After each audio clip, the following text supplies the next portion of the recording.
Ladies and gentlemen, good day and welcome to Q2 FY26 earnings conference call of Hikal Limited. This conference call may contain forward-looking statements about the company, which are based on beliefs, opinions, and expectations of the company as on the date of this call. These statements are not guarantees of future performance and involve risks and uncertainties that are difficult to predict. As a reminder, all participant lines will be in the listen-only mode, and there will be an opportunity for you to ask questions after the presentation concludes. Should you need assistance during this conference call, please signal an operator by pressing star then 0 on your touchtone phone. Please note that this conference is being recorded. I now hand the conference over to Mr. Samir Hiremat, Vice Chairman and Managing Director from Hikal Limited. Thank you, and over to you, sir. Thank you. Ladies and gentlemen, good afternoon and a warm welcome to all of you. We extend our gratitude to all of you for participating in our Q2 and H1 FY26 results conference call. We are pleased to provide you with an update on the progress made by our company. We trust you have had the opportunity to review our comprehensive earnings release, investor presentation, and the financial statements for the quarter and half-end year ended 30th September 2025. These documents can be accessed on both Hikal's website and the stock exchange's websites. I am Samir Hiremat, Vice Chairman and Managing Director, Hikal Limited, and I will be taking you through the discussion and presenting the financial results. On this call with me, I have Anish Swadi, our Senior President and Head of Business Transformation and Animal Health, Kuldeep Jain, our Chief Financial Officer, Manoj Bharotra, our President and Head of the Pharmaceutical Business, Strategic Growth Advisors, our Investor Relations Advisors. Talking about our Q2 FY26 performance, if you look at the end market, the global chemical and life sciences industry is showing signs of a measured recovery. Demand visibility seems to be improving quarter by quarter, and plant utilization across key geographies is gradually strengthening. At the same time, structural overcapacity, especially in the crop protection business in certain regions, continues to weigh on pricing and evolving trade policies, adding volatility to procurement cycles and supply chains due to the uncertainties. Despite the external challenges, Hikal's diversified portfolio and long-standing customer relationships provide us with the resilience to navigate near-term uncertainty. The consolidated revenue for the Quarter 2 FY26 stood at 319 crores with an EBITDA of 8 crores. We were able to maintain operational stability despite financials being affected by a short-term deferral of sales in our pharmaceutical business. Sales of certain orders executed towards the end of Q2 were booked in October 2025. This resulted in under-absorption of fixed costs during the quarter. For H1 FY26, the revenue stood at 699 crores for the company with an EBITDA of 32 crores. While the first half has been impacted in our pharmaceutical business due to regulatory developments, the underlying fundamentals of both our businesses remain strong. Despite the challenges faced in the first half of this year, we expect a strong recovery in Q3 and Q4 as mentioned in our last conference call, supported by improved demand visibility, higher capacity utilization, and the commercialization of new products which are being ramped up as we speak. The pharmaceutical business revenue for the quarter stood at 190 crores with an EBIT margin of negative 9.2%. As you know, the Bangalore facility of Hikal received an OAI status earlier this year in May, followed by a warning letter in August 2025. This has delayed temporarily the offtake across both our generics and our CDMO businesses as customers conducted their own internal risk assessment. We have responded to these risk assessments with urgency and discipline, which have now been completed. Two global remediation partners who have been onboarded by our company are now working alongside us to strengthen our internal quality systems to ensure our corrective actions meet the highest global standards. Our CAPA implementation is well advanced, and we remain in active dialogue with the US FDA. These steps are not only addressing the observations, but also reinforcing our systems for the long term. Importantly, we are seeing continued engagement from our customers with all orders given at the beginning of the year intact and none of the customers cancelling any of our businesses. We are progressing now well through resumptions of supply, which has begun from October 2026. During the quarter, we have witnessed significant traction from key global innovators for strengthening future pipeline of complex chemistry molecules, and we're getting several RFPs from new customers and existing customers as well. We have also received positive traction from several global companies, from innovator companies for the CDMO business who have visited us in the last quarter, demonstrating our enhanced capabilities as we have progressed well towards strengthening our business relationships further. This will support enhancing a higher margin revenue in the mid to long term and strategically position us in the niche CDMO segments. During the quarter, our crop protection segment revenue recorded sales of 129 crores with an EBIT of -10 crores. The margins remained under pressure due to ongoing pricing challenges stemming from oversupply in the global market. However, volumes have started to recover in the crop division. In our CDMO business, the financial performance remains muted as innovator customers are undergoing business segment restructuring and destocking of supply chain, which is almost completed. We see on the customer angle, there's a strategic shift towards next generation molecules and platforms. This presents a long-term opportunity for us for differentiated partnerships and co-development programs, of which we have begun doing a few in the last 6 months. To capitalize on these opportunities, we are augmenting our capabilities and prioritizing innovation through our portfolio realignment. In the near term, we anticipate a gradual recovery in the second half of this year for the crop division, with stable performance expected on a full year basis, which is similar to last year. Beyond the crop protection business, we are also making steady progress in our specialty chemicals business, specifically the personal care division, with a broader diversification strategy.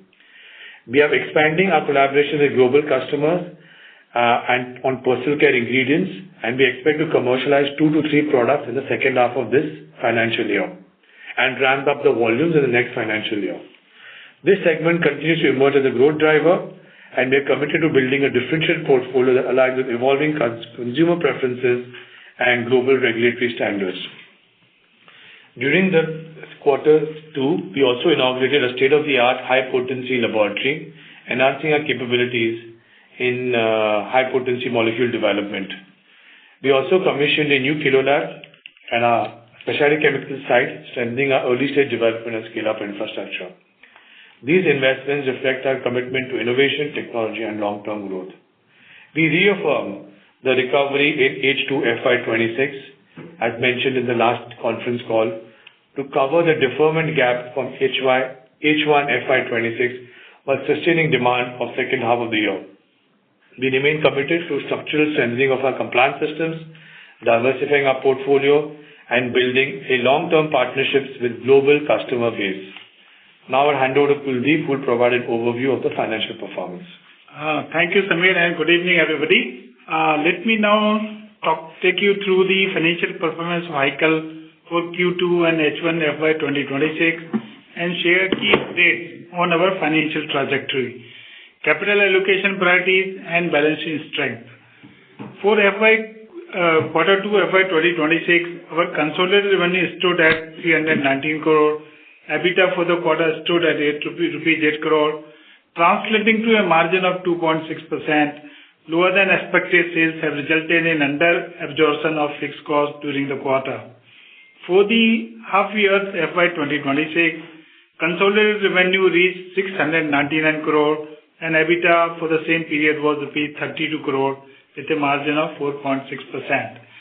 Finance cost for the Q2 FY 2026 was at rupees 15 crore, which is a reduction of 13% and 20% on a YOY basis.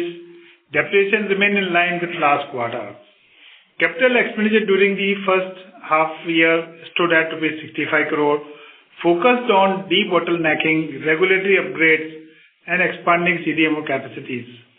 We are maintaining our full year CapEx guidance of 200 crore with a continued emphasis on disciplined capital allocations toward high ROI projects aligned with our long-term growth strategy. Our balance sheet remains healthy with an improved debt equity ratio of 0.55 versus 0.59 at the start of the year.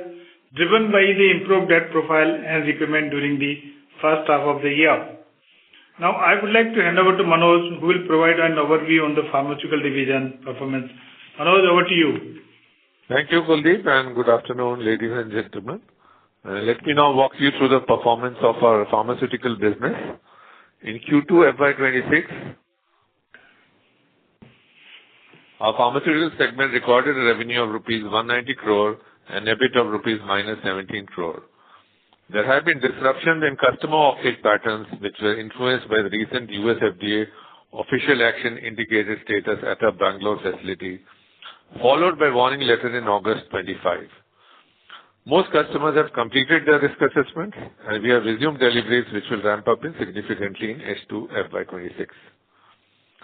Following the US FDA inspection, our Bangalore facility received an OAI classification and a subsequent warning letter dated August 22nd. We are actively addressing these observations through a structured time-bound remediation program. In collaboration with global CTMP consultants, we are implementing corrective and preventive actions that align with international regulatory standards. The remediation plan is on track for completion by December 2025. Our API business continued to penetrate across key markets, supported by an established portfolio and expanding market share in select molecules. This has further reduced our dependence on regulated markets and improved our resilience navigating through volatility in trade policies and uncertainties driven by US tariffs. Our development pipelines remain robust with 8 to 9 molecules currently under development are progressing well. We are on course to launch 2 to 3 new products annually, consistent with our medium-term strategy. As part of our risk mitigation efforts, we are progressing towards dual-site validation for all critical APIs. In our CDMO business, the business continues to benefit from the structural momentum driven by positive global outsourcing landscape. We are observing a sharp uptake in early-stage RFPs, particularly in high-value small molecule and advanced intermediates. This demand is being driven by global innovators and emerging biotech firms who are looking to diversify their development and manufacturing away from single region dependencies. While commercial scale-up timelines remain staggered, the quality and volume of engagements have significantly improved. Several projects are now transitioning from early development to pilot scale. In the food and nutraceutical ingredient space, we are on track to scale operations and expect to reach peak output within the next 18 to 24 months. Our portfolio expansion efforts in this segment are progressing well. Additionally, key starting materials produced for global innovators have advanced into phase 3 clinical trials with commercial launch anticipated in FY27. To support this momentum, we are investing in pilot scale capacity enhancement at our R&D center in Pune. We have also inaugurated a new high-potent active pharma ingredient lab, which enables us to enter the rapidly growing segments such as oncology API market. Our R&D is now fully equipped to offer a broader suite of services to our innovator partners. Looking ahead, we expect API volumes to improve, supported by regulatory approvals across geographies and deeper penetration into semi-regulated markets. In CDMO segment, the pipeline is strong and diversified, with increasing engagement in both volume and technical complexity. Our near-term focus is to resolve outstanding points with the US FDA and restore full compliance. Over the medium to long term, we remain focused on developing new APIs for global markets and converting CDMO opportunities into sustainable business growth. Now, I would hand over to Anish, who will provide an overview of our business strategy. Thanks, Manoj. First, I'd like to discuss the animal health business. We are seeing continued progress in our animal health business.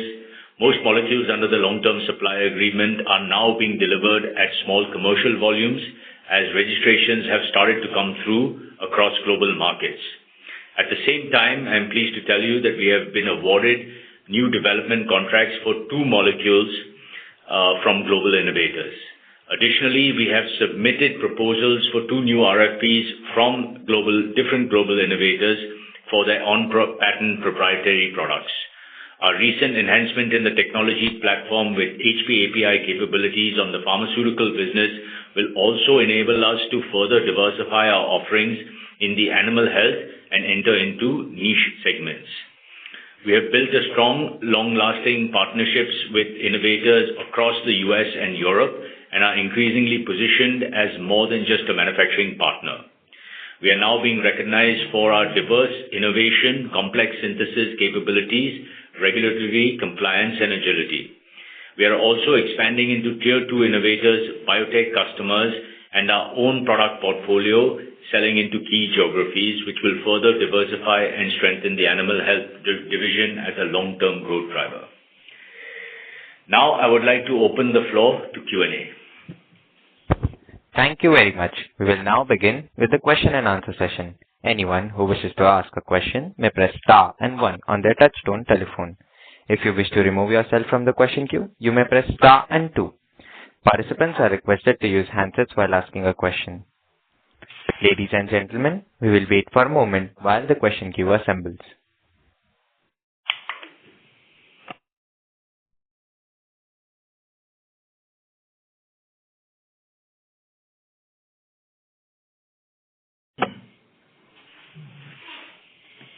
The first question is from the line of Henil Bagadia from Equicorp. Please go ahead. Thank you for the opportunity, sir. So I've got a few questions. So on the pharma and crop care, both sides, so a large part of our revenue actually does come from the legacy and old molecules, which have got a very low margins. So as investors, how should we look at the mix? What is the mix right now between the legacy and the new molecules that you've launched in the last 3-4 years, which do enjoy healthy margins? And how should we see the mix in FY27, FY28 as the projects start actually picking up?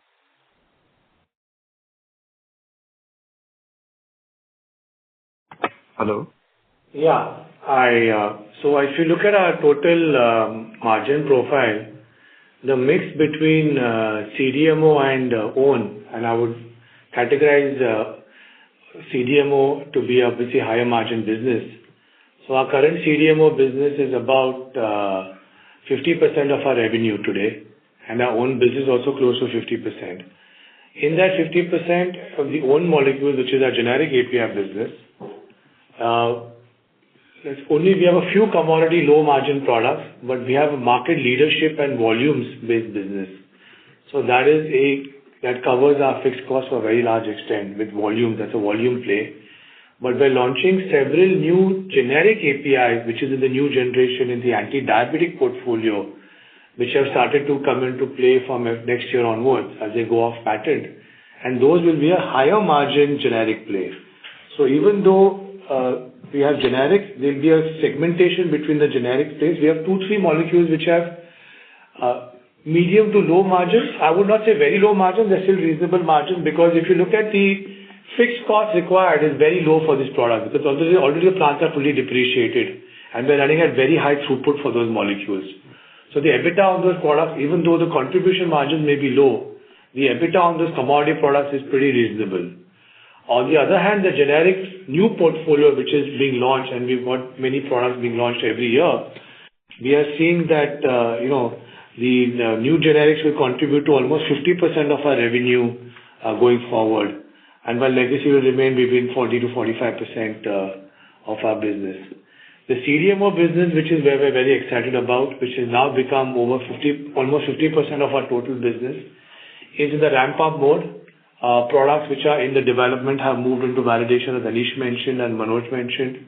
We have 8 to 9 exciting projects in the different stages of ramp-up, and these will start driving up revenues and significant margin upticks in the pharmaceutical divisions in the next 2 to 3 years. Okay. So just one clarification, there's some legacy molecules like gabapentin, pregabalin, or gemfibrozil or pentoxifylline where we've got a very good share. So there, as the new generics starts to ramp up in utilization, we will reduce the volumes here, right? And if the plants are fungible, probably with some debottlenecking and some reactor additions, etc., we can probably shift most of our own products to the new ones, right? If I'm not mistaken. Yeah, see, gabapentin is where we have global market leadership, and it is still growing globally at 3 to 5% on a global basis. Being a market leader, we are not giving up that volume growth, but we reprioritize our customer mix to cater to the higher margin customers. So for the same asset, we're relooking at our product mix. If we produce the same amount of tonnage of GABA year on year, the absolute margin from gabapentin will start improving. That's been our focus on products like gabapentin and pregabalin and pentoxifylline. There is no fresh capex being done on that. The plants are old, they're depreciated.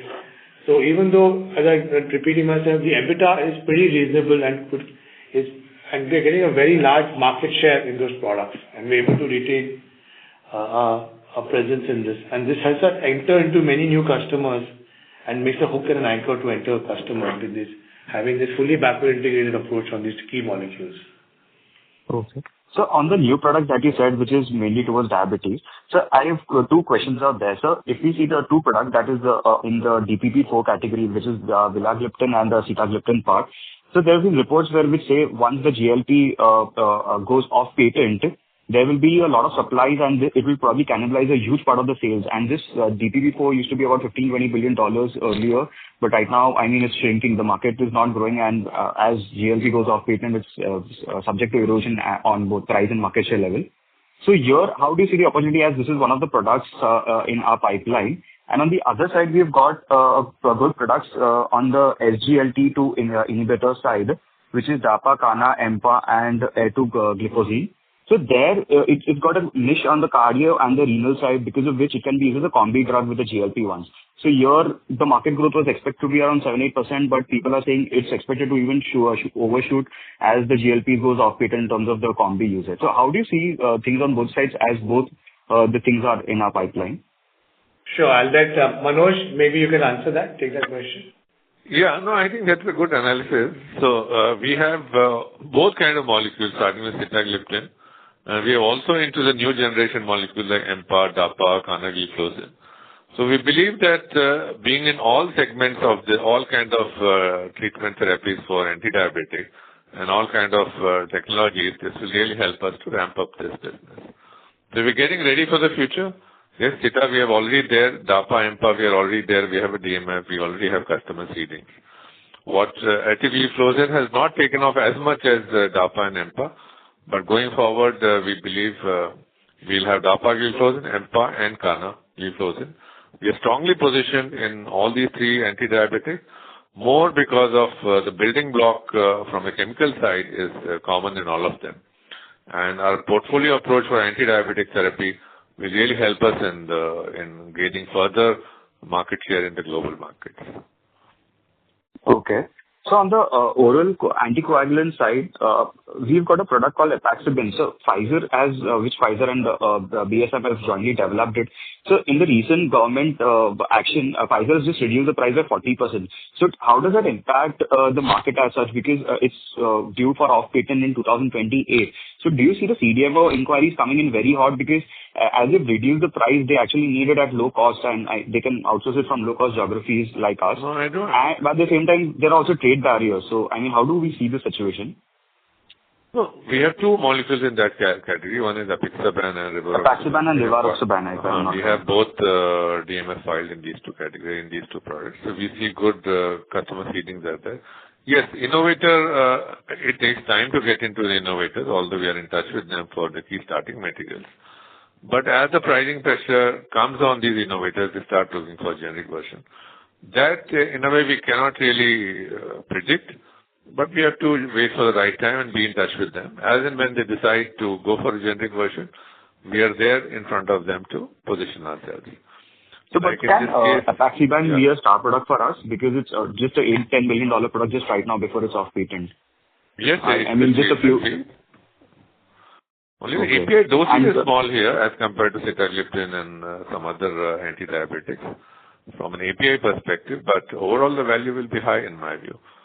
And coming to this innovator business, we have that gabapentin case study where we started supplying to the innovator right in somewhere around 2007, 2008, where we had a better process and better cost than the innovator, and they came to us. Similarly, in gem fibrocell it happened. So those opportunities do come, and we are rightly positioned that we will get into these opportunities as and when they come. So lastly, before I get in the queue, so Hikal has been very strong in a lot of process chemistries. I mean, we've got oxidation, fluorine chemistry, bridge chemistry, and a few other, which just a handful of few CDMO players have globally. And I mean, we are one of the few who have all the processes like to the likes of Lonza or probably Sictri. So what is preventing us from getting all these high-value orders or high-potent molecules? Are we late in the race? How do we understand? Because even a lot of Indian peers, much larger than us, who just have one or two chemistries specialized in that, they've got very, very large orders in last 1.5, 2 years. But I mean, for us, it's being in the commentary for the last 2, 3 years, but I mean, it's not converting into very, very large orders. So how should we actually see the situation? Is it that they have taken some large molecule orders, which is why enough opportunity is not left on the table, or how do we actually see the situation? So we are in touch with various innovators and they are in the pipeline of development. The only issue is that there is a lead time for regulatory filing, which is delaying this commercial launches. And as we mentioned in our commentary earlier, that we have a few KSMs which will go into commercialization by 27 onwards.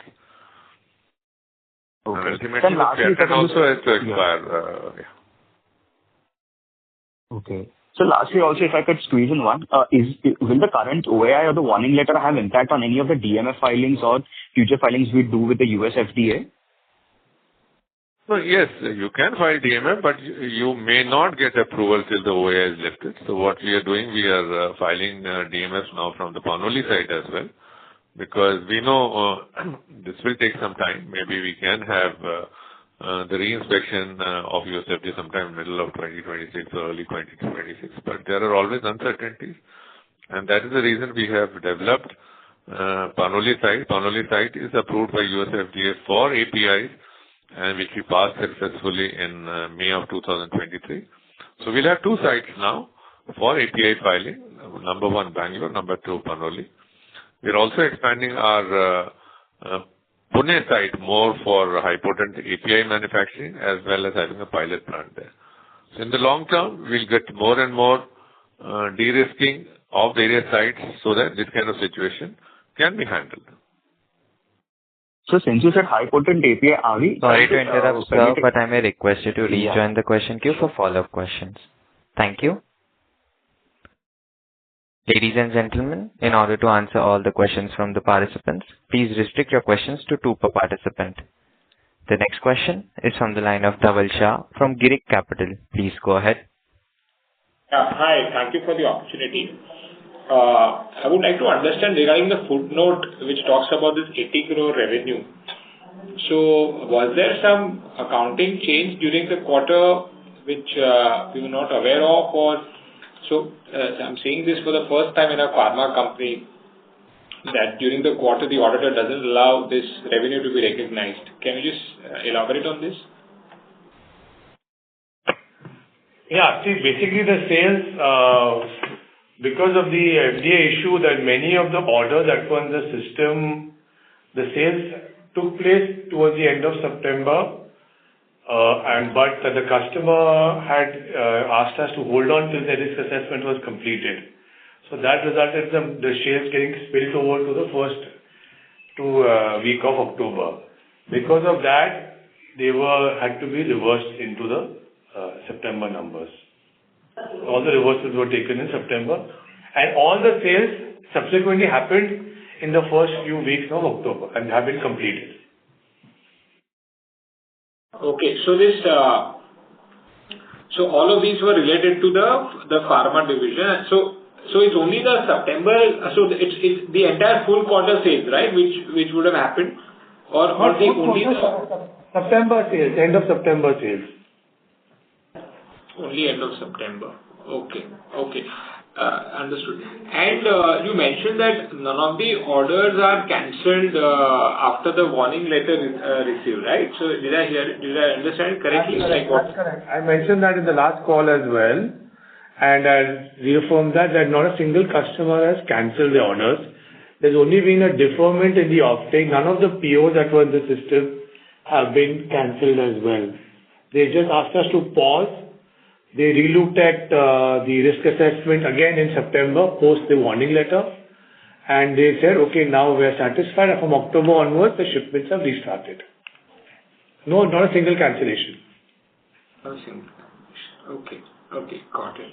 And in the last the previous question, you mentioned about the re-inspection. So it's been now what 7-8 months, right, since the time the OAI has been received. So what is how do we understand what is this? What is the next line of action, now the USFDA has to take, to remove, because the customers are not cancelling the order, and in certain molecules we are important in the global supply chain. So even the customer would be trying to, help us and talk to USFDA. So where are we in this, and where do you see at the earliest, we can get this warning letter removed? So see, Manoj, you can take it, Yeah, see, the warning letter was received in August 22nd. Usually, they wait for 6 months and they give you 6 months to complete all your CAPAs. We have given them a response of the warning letter in September 11. Then we gave them one more update in end of October. So we'll keep giving them update every month to kind of give them a progress on our CAPAs. But before 6 months, they really don't talk to you much because it's assumed that you'll take 6 months to rectify the situation and ensure that CAPAs are implemented effectively. So I think February is the right time to really approach them. And then if they believe that we are ready and we are able to convince them, then they come for a reinspection. So we'll expect in maybe March, April, May, they should come for a reinspection. Okay, so the peak revenues in pharma division, what we have done in the past. So should we expect that by June quarter or September quarter next year, we should be back at those numbers or crossing those numbers? No, the warning letter actually does not bar you from your existing business. So the existing mature approved products will continue now. Yes, there was a delay in September, which we explained because the customers do their risk assessment post their warning letter. So the volume will come back in H2 for the mature product. The new product, yes, that they will kind of come in after the reinspection. But we see a strong recovery in H2 because all these mature products which we already have purchase orders, they will be executed now in Q3 and Q4. So on an annual basis, there will be no impact. And once we clear the reinspection, then the new product sales will also start. But that's only for the US, which is 35 to 40% of our business. All other markets, the business continues as usual. Food product business continues as usual. It is only those specific, a few molecules which we thought we launch early for our US customer, those will be impacted for some time. Just to clarify, the mature business continues to US and all over the world. New products continue to get approved in Europe, Latin and other markets. Food business continues to go as usual. Got it. Okay, thank you. Thank you. The next question is from the line of Shravan Vora from Premier Capital. Please go ahead. Hi. Good evening to the management. Thanks for the opportunity.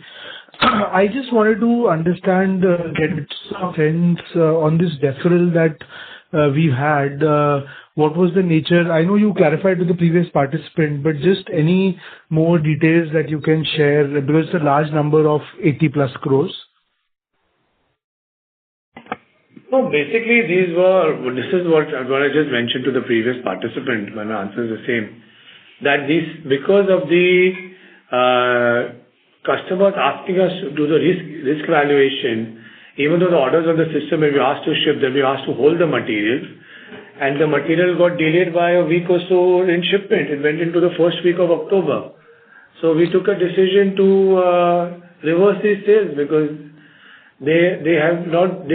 because of the accounting technicalities, and they've been accounted already from the October sales. They've all come into October sales now. Okay, got it. And previous quarter, we had spoken about, and you mentioned in this press release also that we'll make up for the revenue loss in 1H in second half. Previous quarter, we had reiterated in our press release our outlook of like a double-digit growth in pharma for the year while crop being flat. So do you think we can hold that guidance for F26? We are still hoping to get to those guidance numbers. We are working towards that target still, yeah. Okay. See, Q2 was only got deferred into October. What was said in the past, that is, so Q3, that's only change of 1 month or 15 days of deferral of sales. There's no other long-term impact on this. Yeah. Yeah. No, I understand that. Why I asked that was because on a full year, double-digit pharma, so, first half, we've had now no growth in 1Q also, so the ask rate becomes higher. So that's why I just wanted to clarify the guidance, because that's what we mentioned in the 1Q press release. Yeah. Yeah. Just finally, anything you can highlight on the animal health side? F27, we expected to ramp up in terms of revenue. Anything, any progress other than what Mr. Swati shared in his opening comments? Yeah, no, I mean, there's nothing else to add. I mean, the success of the validations, we're now supplying the pre-commercial quantities. We are waiting for all the registrations to happen, so those pre-commercial go into full commercial, and that should happen over the next 1 or 2 quarters. So that's positive. As I mentioned also, is that we have been awarded 2 new development contracts, which will go through the development process. These are for global innovators as well. So that's a success that we've achieved this past quarter. In addition to which, we've also been shortlisted for 2 new RFPs other than the ones that we've won. So I think the development pipeline in the animal health business is strong, and we continue to be confident about delivering growth in that segment. Okay. Thank you. Thank you. The next question is from the line of Pranay Delia from Panchatra Advisors LLP. Please go ahead. Hello, sir. Good evening. I hope that this is the worst of it that we have seen. 2 questions quickly, if you may permit. One is that there's an increase in manpower cost. Is that justifiable with this kind of performance? We are seeing a surge in manpower cost rather than reduction in salary or some kind of an incentive being disallowed to people who are not performing that well. Well, we had to front load some of the manpower costs because of the new assets that are coming on stream. So, we are building up new assets in our businesses based on the CapEx. So that's why some of the front loading of manpower costs has come, and we've onboarded business development people in the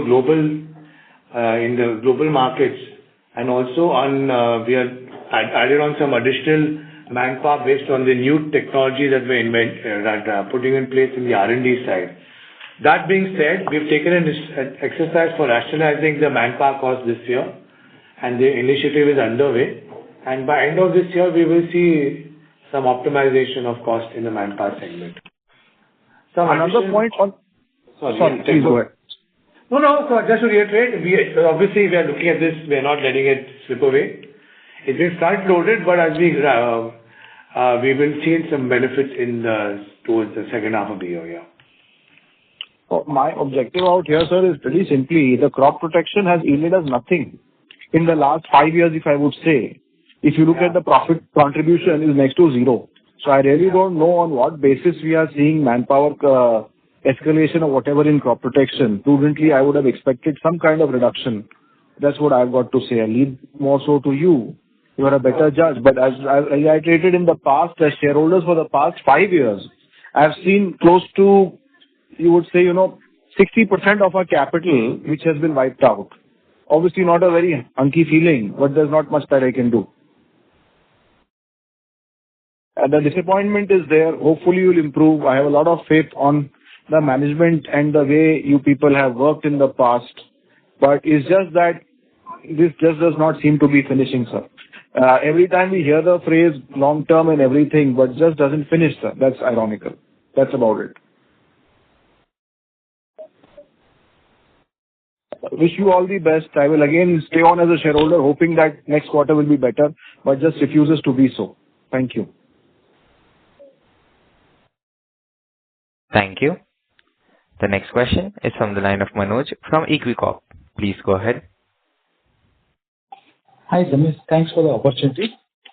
Samir, my first question is, post the warning letter, whatever our plans were to introduce new molecules, so what would have been, if you can quantify the impact in the current year as well as if it goes further in the next year, then what could be the total impact on our business or the potential loss that we would see in terms of revenue? Manoj, you want to take that? Yes, as I mentioned to the previous person who asked this question, that first is the mature products don't get affected. Yes, there's a deferment because of customers do their risk assessment. They have to come here, make sure that their specifications are being met, and we have no chance, no possibility of any kind of batch failure or so. Yes, the new products do get affected, but if you really see, say in this FY26, we would not have really lost more than, say, 20-30 crores, which is very minimum if you see the 1,200-1,300 crore business. FY27, yes, the new molecules are there, but we have the option of going them to Panoli. So I don't see much material impact from a sales perspective. Where it really gets affected, yes, we had to take some GMP consultants. There's a fixed cost, I think we mentioned in the last investor call that yes, 8 to 10 crores gets added in the fixed cost because we have to take some US-based GMP consultants who are helping us in the remediation plan. Some investments also we have made in the plan to make them more in line with the FDA requirements and more some shortcomings which were pointed out in the warning letter. And so those investments also we have made. It's not a very big impact, yes, but in terms of management time and resources to make sure you get your compliance back, that really takes a toll. And that is where all the attention is there. We also would like to come back in compliance with the US FDA. And also to say that we have other approvals, like we have approvals in Latin America, in Mexico, in Japan, in all other markets. It's only the US which has this problem. But if it's a global customer, is there a possibility that we supply to the European arm and then eventually it goes into the US market? I mean, does that route work or it doesn't work? No, that won't work. Because ultimately if it is being consumed in the US and the US FDA does not approve a new ANDA, a new filing, that route will not work. Yeah. We have to be above board on these compliance matters. Yeah. Right. My other question is, Samir, in terms of the RFPs, I mean, we have been talking about RFPs for past many quarters, that there have been strong inquiries. And I just want to understand, what has been the conversion rate in terms of the test and commercial batches? And is there a possibility, if you can quantify in terms of the amount, I mean, how much you would have won in last at least 12, 18 months, if you can quantify? Manoj, you want to take that? Yes, for the pharma business, our rate is usually between 15 to 20%, the RFP conversion ratio. And we are having many inquiries. But again, the time to convert is actually 6 to 12 months. And as Samir mentioned in the earlier question, that we have increased our BD presence. We have hired one person in the west coast of USA, where she is actually going to many of the smaller, mid-size and biotech kind of companies. So we are getting good traction. We already have a breakthrough with one customer. The second one is also on the way.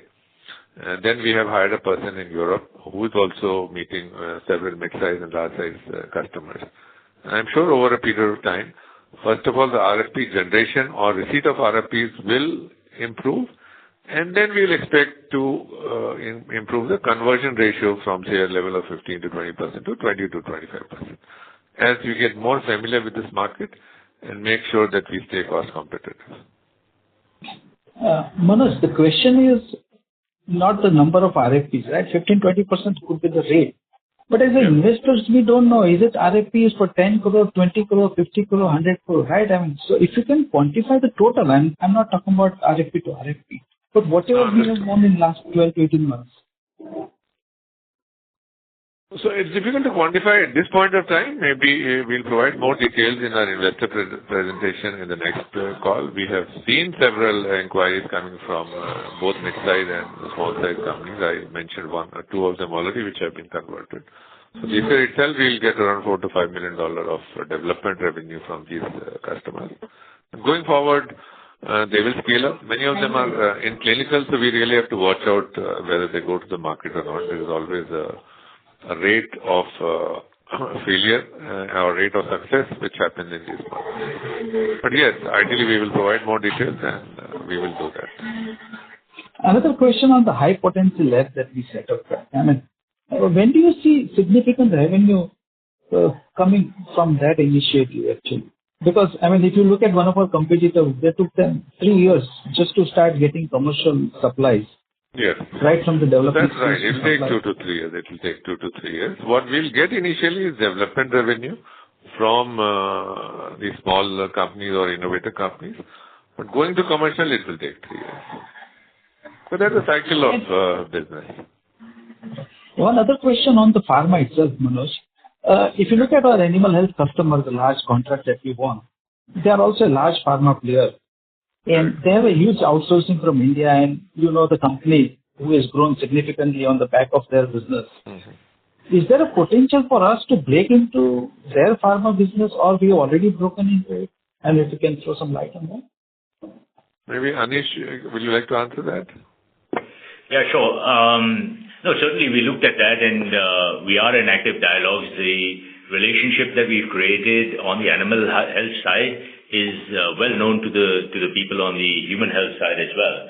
And we're in active discussions with them. So certainly the goal is to extend the success that we've had on one side to the other side. But something can happen over the next couple of years? I mean, at least some business start? Yeah, certainly we're hopeful and positive. Yeah.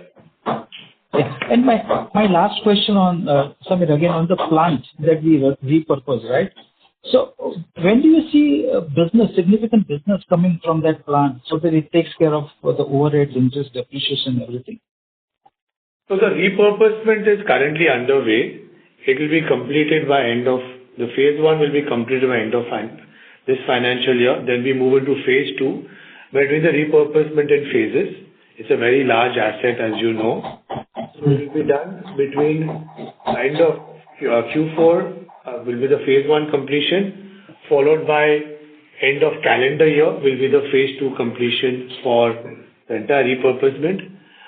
Some revenue will start from next financial year, but the major revenue will start coming in from the FY 28 onwards, yeah, when the repurposement is done. It takes about 1 year to repurpose the plant, yeah. And this repurposement, I think, if I'm not mistaken, you said some part was for the specialty chemical business and some part for some other purpose, right? Yeah, it's going to become all pharma assets, completely pharma. We're repurposing into pharma fully. So we're seeing a lot of opportunities and inquiries in our pharma business, and also, as Manoj said, we're dual filing now for all products between Jigni and Panoli. So we need to create some capacity in Panoli for our new molecules which are being filed by this year and next year. So the commercial capacity will be required. So this will be used for that. All right. And my last comment, I've been an investor in Hikal for more than 12 years now, and I've seen lots of ups and downs and not seen huge returns. I mean, I'm just talking about personal level, right?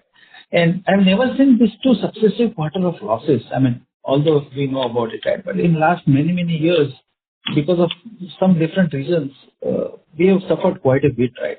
And last time I also mentioned, despite that we have invested whatever 900 plus crore, plus currently 200 plus crore will go, right?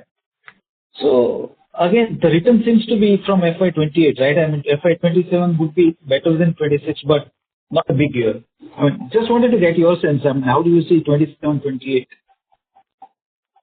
So I think the focus right now is to get out of this FDA thing. Compliance inquiries are increasing, RFPs. 27 will be like a transition year, and then 28 we expect to start seeing the growth come back in the business. Thanks a lot, Samir, and all the best. And hope that in a couple of quarters we would see a lot more positive questions on the business and the performance. Thank you for that. Appreciate it. Thank you. Yeah, thanks, Samir. Thank you. The next question is from the line of Henil Bagadia from Equicorp. Please go ahead. Thank you for the opportunity, Sajan. So I have a few questions regarding, so some of our peers have actually started into the specialty chemical side because of seeing the slowdown in the crop chem side. So what was the reason why we've delayed? Because I mean, a lot of our peers have actually got more strong on the specialty chemicals and probably they've reduced the turnover from the crop chem side. So what got us to delay so much? No, I don't think it was delayed. I think we are, as you know, we have a pharma business which is larger than our crop business. And the focus has been the last few years to invest in the pharma business, where we created and to ramp up the animal health business. So we're rationalizing our crop assets, and then we're retooling some of the plants, as I mentioned in the previous speaker, to make the specialty chemicals. So it's not been a delay. I think we are not making huge investments in spec chem. We're retooling some of the existing assets to launch the spec chem business, but with the GMP focus. The pharma focus in specialty chemicals is where we're going to play. We don't want to play in the commodity specialty chemicals business. In the specialty chemical, are we just seeing the HPC segment or are we seeing other segments? Because there is one chemical which was there on the agrochem side, which also has an industrial use. I think so we are also doing that on the spec chem side. It's durian or something.